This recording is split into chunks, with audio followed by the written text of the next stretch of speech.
Hello everyone and thank you so much for watching. My name is Mila, welcome to my channel. I would absolutely love it if you would like this video, subscribe to my channel and activate the notification bell. So guys, today I'm going to film you my top favorite gourmand sweet perfumes that are kind of like jumper vibes, you know? I'm gonna be honest with you, I am like in the week before my period and usually this week I don't plan anything. Usually I don't film because I don't know why. Yeah, I know it's because of the hormone drop or whatever. I feel like it is when I am the bitchiest and like everything annoys me and very irritable.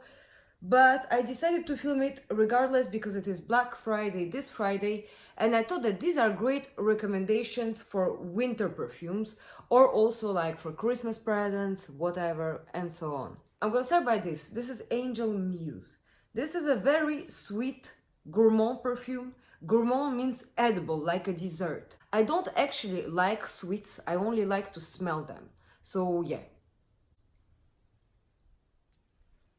This is a chocolate patchouli perfume. I don't really like patchouli, but here it's like a milky chocolate with like praline. I don't know if you know what praline chocolate is, with nuts. And it smells just amazing. It's just so cozy and so warming. This is the Eau de Parfum version and this is the Eau de Toilette version. Often people ask me if the Eau de Toilette version is just a toned down version of the Eau de Parfum version, and the answer to me is no. Okay, so this is much fruitier. Thierry Mugler are a bit confusing because most brands, when they do flankers, like for example when they have a Eau de Parfum and they do a Eau de Toilette, it's usually just a toned down, watered down basically, or alcoholed down version. In this case it's like, to me, two different perfumes, and I think that they are good to be owned both. So the opening is similar to the Angel Muse original, which is like just like milk chocolatey, but then it starts to be to have some mandarin and passion fruit come out, and yeah, so to me this is really just for winter, like exclusively for winter, like no way to wear it anytime else. And because of the fruity notes of this one, I feel like you can wear it like a signature scent. The lasting power of this one, of the Eau de Parfum one, is absolutely amazing. It's like great, like all most all Thierry Mugler Eau de Parfum, whereas this one is like medium plus. But to me this is just like an amazing lasting power regardless for a Eau de Toilette. Yes, this is a little bit like sour. It's, if I'm honest, I really like both. I think that you should own both if you like this kind of like basically perfumes. And I regret that I didn't get this one in the bigger bottle, because to me, when I fancy this one in summer, now I have this one and it's just like, I don't know, I just like love them, and I think that they're really worth every penny. Then no Thierry Mugler anymore. This is a bit shocking. So what I'm wearing today is Dior Addict. This is a vanilla, very sweet, very wintry perfume with some floral notes. I think it has jasmine and it has orange blossom, along some other notes. To me, when you mix too much florals, it's my personal opinion, I'm not big on florals, so to me, when you mix too much white florals together, they just smell kind of similar. But again, as I'm telling you, I am more into oriental notes and I am not really into flowery notes at all. That's why I don't really gravitate towards these perfumes. That's why it's harder for me to identify the single each note. This is very dark, very sexy, very comforting, very like nighttime like. The lasting power is amazing. It lingers on your clothes forever. This is the Eau de Parfum version. I would not recommend the Eau de Toilette versions. They're not good. They're just not good. And they don't even... They have like a... They're just not good to me, okay? Just not worth the money. Maybe like as like a summer fragrance, yes, but not as like... I prefer more potent fragrances. This one is just a really heavy, oriental, sweet vanilla with a little bit of floral notes, but to me they don't bother at all. It's really sexy, really just good. Then I have Hypnotic Poison. I know I recommend this one since the beginning, all the time. This is my ultimate favorite gourmand perfume. By the way, Dior Addict is considered more like a floriental perfume because it has vanilla, which is oriental, and florals. But to me, it's still like in the same kind of category, although it's not a straight gourmand. Then I have Hypnotic Poison by Dior. This is the Eau de Toilette version. I like the Eau de Parfum version as well. A vanilla dessert-like perfume with nutty notes. This is like just amazing. It's like just great. And yeah, just vanilla perfume, really heavy. A lot. I get asked a lot if I prefer Dior Addict or Dior Hypnotic Poison. Is it worth it to have both? To me, they are the same vibe. They're heavy vanilla perfumes. Keep in mind that to me, yes, they are worth it to own both, but this is definitely my style of fragrance. If it's not your style of fragrance, I would just ask myself the question, do I prefer to have a back note of almond, or do I prefer like more like flowery notes in the background? But it's two heavy vanilla fragrances. I mean, like, can they be confused? To me, no. It's worth to have both if you like this kind of perfumes, as I already probably told 200 times.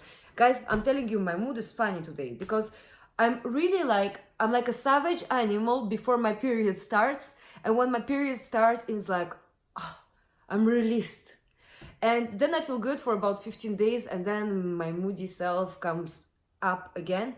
And I feel like very moody with everyone and everything irritates me. And it's not personal to anyone, but like the only person that I can contain myself with is my daughter. Like I always keep a smile on, I always like it's the only person I can. And then it backlashes on my fiance, so yeah. I definitely am a very moody person. And you know, when people say that like women are very moody and very like hard to manage, more so than men, I actually totally agree with people who think so, because of our hormones, we are irregular. So that makes our mood irregular, depending on some women. Obviously, on some it's more noticeable than on others. But to me, when men say that women are moody bitches, I think it's true. So yeah, I don't think it's sexist or I don't think it's anything, and I don't think I'm anti-feminist. I think women are much more unpredictable than men. Then this is my baby. Olympia by Paco Rabanne. I seriously think that that Paco Rabanne does not have a good image at all. I think that they basically burn themselves with 1 million and Lady Million, because to me they're just like cheesy perfumes. I don't know where you live, but where I live in Switzerland, they are like just not worn by the best people. It's like more of a teenagery clubbing kind of perfume, and it kind of made a bad reputation to Paco Rabanne. Honestly, I don't like, when it was released, I didn't even smell it because I was not gonna waste my natural skin scent for a Paco Rabanne fragrance. It was just like, no way. And I don't know why I tested it. Oh yeah, I did like a testing my testers video and I tried it in it and I really liked it. I was like shocked. And now I own 2 of them. I have a smaller bottle and I absolutely love it. This is a vanilla perfume with salty notes. So, you know, like it reminds me of salted caramel, but a vanilla version of salted caramel. So it's like salted vanilla. I would totally eat something that tastes like that, because the only sweets I like are really like salted caramel. I really like it because it's salty. Because, yeah, well, I like sweet and sour stuff. This is literally sweet and sour. This is amazing for all year round because it has this salty note, but I feel like it's also very suitable for winter because of the vanilla note. The lasting power on this is good. It's not as amazing as a Thierry Mugler fragrance, but I really, really like it. Yeah. So then, oh, I should have mentioned this one after the Hypnotic Poison. By the way, guys, this is Alya Blanc. I know that usually it's sheer, but apparently some are and some aren't. And when I presented it in one of my oldest videos, some of you asked me, but is it fake? Is it fake? I'm just gonna tell you something. And sometimes you also ask me the question, how to know if a fragrance is fake. Literally, I have no idea. There's no such thing as fake fragrances in Switzerland as I'm aware of. Like, it's pretty complicated to sell anything in Switzerland. Like, everything in shops is like controlled, like even the puremption date on the food is like 15 days before it actually goes out of date. So I'm pretty safe that everything you buy in Switzerland in shops is authentic. So anyway, apparently this has vanillin, and vanillin can change color. So this is a vanilla powdery perfume. It has really a similar vibe to Hypnotic Poison by Dior. I feel like this one is just less statementy, more all year round. Just overall more classy, less lasting power than the Hypnotic Poison. I'm comparing both because actually I think that they are similar, but